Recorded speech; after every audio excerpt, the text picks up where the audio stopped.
साधारण ब्याज के एक क्वेश्चन को मिश्रण से हम हल करके मिनटों में उत्तर लेके आएंगे। क्वेश्चन है 6,000 रुपये आंशिक रूप से 5% की एवं आंशिक रूप से 7% की वार्षिक दर पर साधारण ब्याज पर दिया जाता है। 4 वर्ष के पश्चात कुल ब्याज 1,600 रुपये प्राप्त हुआ। 5% की दर पर दी हुई राशि कितनी है? कुछ धन 5% की दर पर और कुछ धन 7% की दर पर दिया गया है और 4 वर्ष के पश्चात 1,600 रुपये प्राप्त हुए हैं ब्याज के रूप में। तो यदि हम 5% 7% को थोड़ी देर के लिए भूल जाएं तो हमारे पास यदि ब्याज है तो हम एक राशि पर एक दर पर यदि ये राशि देना चाहें तो वो दर क्या होगी, वो निकालने के लिए क्या होगा, 1,600 रुपये ब्याज क्या है, 4 वर्ष का है। 1,600 रुपये किस पे मिले हैं? 6,000 पर। 6,000 पर 1,600 रुपये 4 वर्ष के पश्चात ब्याज मिला है तो वो कितने परसेंट है ये निकालने के लिए 6,000 का 1,600 कितना परसेंट है ये निकालेंगे। तो ये कितना हो जाएगा,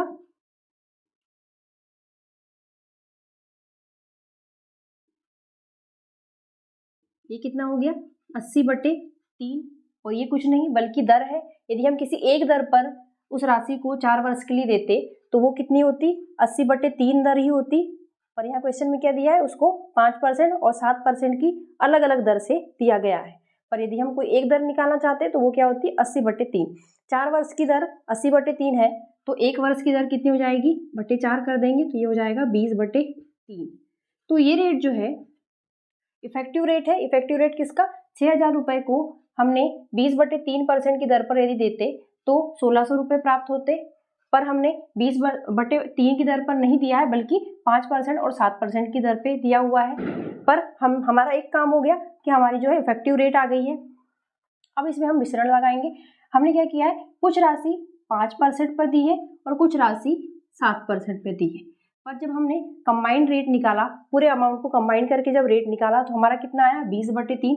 हम ये बोल सकते हैं कि पूरे मिश्रण का रेट है 20/3।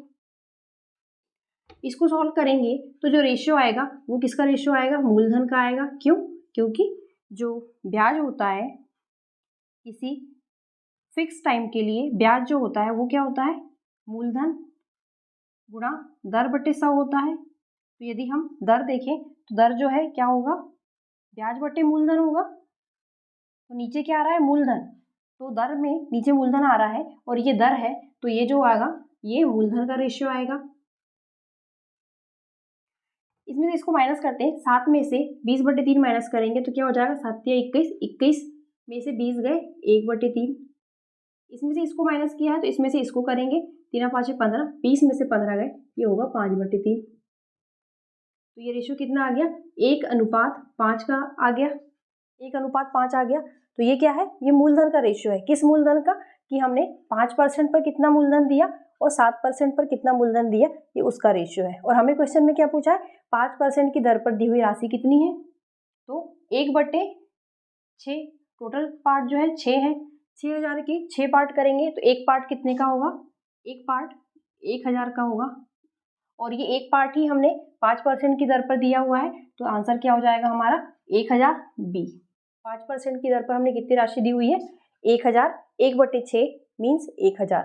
यदि हमें पूछा होता कि 7% की दर पर कितनी राशि दी हुई है तो वो होता 5/6 जो होता 5,000 रुपये के बराबर। तो अभी हमारा आंसर क्या है, 1,000। हमने इस क्वेश्चन को किया है मिश्रण से सॉल्व, जिससे हमारा उत्तर जो है मिनटों में आ गया है। आंसर है 1,000।